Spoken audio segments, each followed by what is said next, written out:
Danny, before we come to your So I didn't want to be brought your into work, this, but Margaret, one more question: was it easy to have these two works, or was it immediately that you would share these two works with the audience, or? No, I could have gone several different directions. I mean, I think, like Danny suggested, this is not an easy work. It's I think it, you know, if you're really looking at Gober as an artist and not just thinking about him as a commodity, a current commodity, his work is an acquired taste. It's not easy to live with this. You know, you can't help but wonder where the rest of that little girl went, or what he's trying to say about his relationship with women, or I don't know.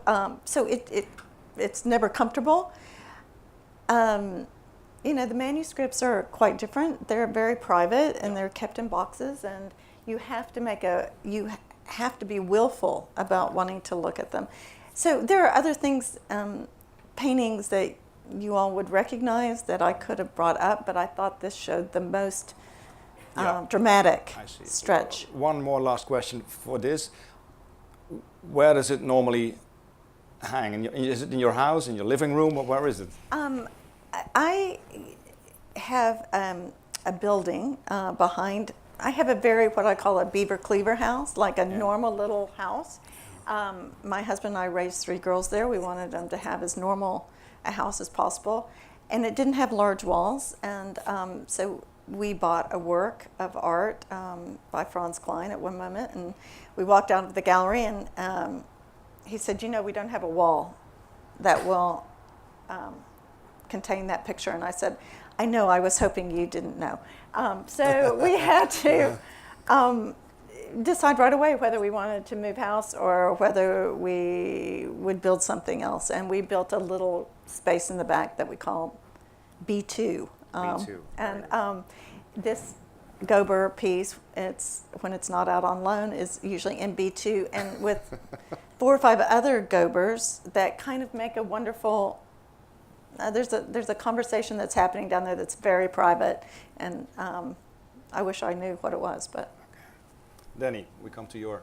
Well, I actually want to talk about your Gover piece. Sorry, yeah. I mean, I've never heard of this artist or never seen the image before, but it's a sort of post-Duchampian idea of. Duchamp's. Duchamp is the great anti-art artist, so whatever he tried to do and to ridicule the art world turned on its head, and it became the art of the day to talk about. And ever since that, conceptual art's taken off. I'm not looking for new ideas particularly, even though I don't know if artists in the ancient Greek days were trying to do new ideas, who knows, but they were doing their craft. But I do find this work rather intriguing. I don't like it aesthetically, it's ugly, but I think it's fascinatingly interesting, and you could talk about it for hours if you felt that way inclined. I'm glad I chose something that you think is interesting. I like your Salvador Mundi coming up. I might not sleep tonight, actually. Me either. It's given me nightmares, that thing. I did know a girl who... Oh, sorry. Next one. Your choice, please. Well, this is a picture of What's Christ. the real size? Because now it looks no, like... it's about that big. It's by an artist called Quentin Matsys, who came from Antwerp in the late 15th century, and in the early 16th century had managed, I think he was influenced by Italian art, particularly Leonardo da Vinci, and changed his style dramatically from this Gothic type of Gothic Renaissance painting, or late Gothic painting, like following from Van Eyck and Petrus Christus, into this more relaxed painterly style which he painted in the early 16th century. This picture, however, takes Eyckian tradition of the Byzantine tradition of an iconic form of Christ looking straight at you to be worshipped, and almost like an icon, but it has the different method to how you worship an icon. You're not to worship that's supposed to radiate an inner light from itself, and you're in there with Christ, and you find your meditation and piety through this image. But what the artist has managed to do here is create this amazing image with the finest little hairs possible to paint, taking hours and hours in daylight, because he can't paint at night. It must have taken a year probably to paint that picture. And you can even see in the jewel radiating another image inside the jewel, every line of hair. And if you notice, his right side is white, where the left side is dark, so he would have taken the sun, he would have been more suntan on the right from preaching in the wilderness. This hand here, you'll notice his fingernails are dirty, noting the common man, but there's light radiated on his fingers, which is coming from the frame. So it would have had an integral frame originally, and light would have come off it. This is, I got this by chance. There was a church in Bath in England that acquired this work. It was given by King George IV in 1820. And about 2 years ago, the church needed to raise some money. And one of the auction houses contacted me as they wanted to keep the picture in England and wanted a collector. I mean, it's very rare that I'm actually treated as a collector because I am a dealer, and therefore, as far as Dante goes, I'm pretty far down that pit. I'm trying to get further down, but I'm pretty far down. And I am actually a collector. I do collect things, objects, works of art of all periods. And the opportunity to acquire a work like that comes on, I think, once in your lifetime. I'll never see anything like that again. And I had to rob a bank, and haven't caught me yet, and acquire this work. It's interesting also that the colour of his dress, his cloak, is this purple colour, which goes back to porphyry, which was the imperial colour in Rome, and was imperial colour in Romanic Egyptian times, the Ptolemaic period. It's Egyptian porphyry. So porphyry, purple, is used in the clerics in the Catholic Church very much today as the principal colour for vestments and ecclesiastical gowns. What else can I say about this? He of course has a halo, and the light on the left-hand side is reflected from the light coming in on the left-hand side of the picture. And you see the shadow there, that sort of curve. That's the back of his head reflected again into the light. If you look into his eyes, I don't know if you can blow this up, you can stare right into the pupils of the eye. It goes on forever. It's quite a scary picture, this, actually. I don't know how you relate to this. And how come you really describe it as a work of art with the maximum, the ultimate possibilities of what painting can do on a small size painting like this, but you're not saying anything about who is this guy?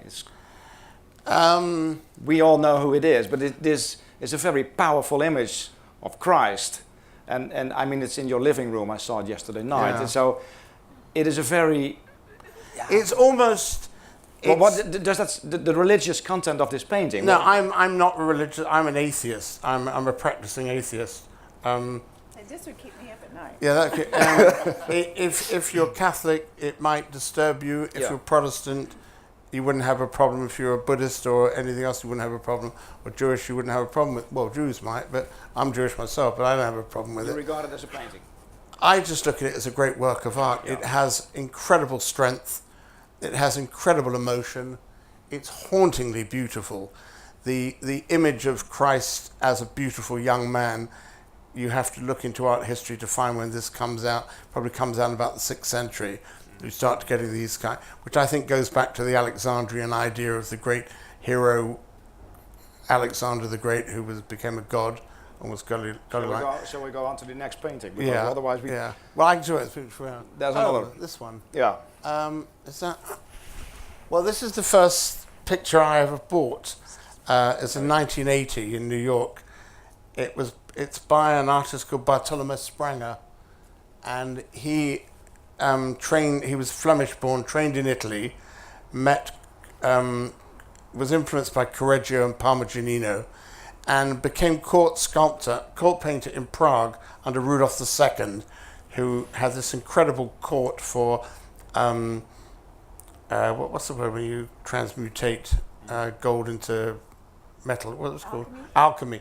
He had alchemists, scientists, philosophers, poets. It was a very rich court, and he was the court painter, and he created this mannerist style of painting. Normally the paintings are very sensual, sort of people making love and chasing through the woods and all this mythological series. And here you have a series of the mystic marriage of Saint Catherine, where she mystically has a marriage with Christ, and she's martyred on the wheel, the Catherine wheel, which in fact didn't kill her. They cut her head off in the end. And they're using these incredible shot. Actually, that's not the right colour, but they're shot colours. It's incredibly beautifully painted, this picture, and it's very sculptural. I like pictures to have a sculptural quality. I like the 3D. I personally prefer sculpture to painting. I always have done, because of being brought up in the classical tradition of Greek and Roman sculpture. But this is called mannerist sculpture, where everything is contraposed. Everything has a question and an answer. It's the left leg turns, therefore the head will turn the other way to compensate, to form the composition. It's moving. It's almost dancing. Yeah. Does that speak to you now? Well, dance, yes. This is. But let's go to. This is another one. This is. Well, when I was a kid, I was brought up in Margate on the Kent coast, where we have a house there now, and I remember this incredible light that was all over the Kent coast. And Turner, if you read about Turner, he was attracted to the light in the East Kent coast, saying that it was the greatest light in Europe he'd ever seen. And in fact, what happened then was that the smog and all the stuff from burning coal in London went down the Thames estuary, all the way out into the Thames, all the way out to the North Sea. And when the sun came out, it burnt through and created these fantastic colours. And that's what Turner actually saw. It's not just truly a romantic tradition of painting nature as he sees it, as against the 18th century tradition in England of controlling nature. There were these images that he actually saw, and which you still can see on the Kent coast today. This is Margate, where by Turner, it's a late work of the mid-1840s. There are very few of these pictures in private hands. I think it's less than 7 at the moment, or 8, something like that.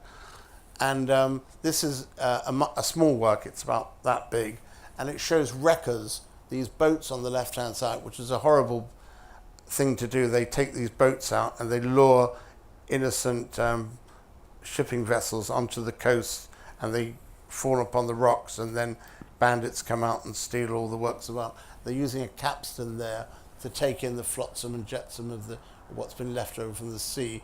But it has an ethereal light.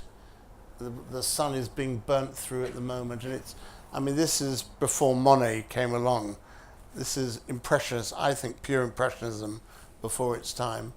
I absolutely adore this painting. I like to hear you talking about paintings, though. Yeah. Most of us do know you as a dealer, primarily in sculpture, but this is your last example to show. Oh, this one is. I saw Frank Auerbach's work in the 80s in the Royal Academy, and thought it was absolutely ghastly, hated it, and walked out, and never bothered to look at it. And then about 10 years ago, I think it was 2004, I walked into Marlborough Fine Art, looking round, and I saw this picture, and it completely knocked me for 6. And I thought, oh, I got that guy wrong. I was completely wrong. And this is a picture, very large, it's over 6 foot long, of Mornington Crescent, done in 1966, where the statue here is of Cobden, the social reformer, who was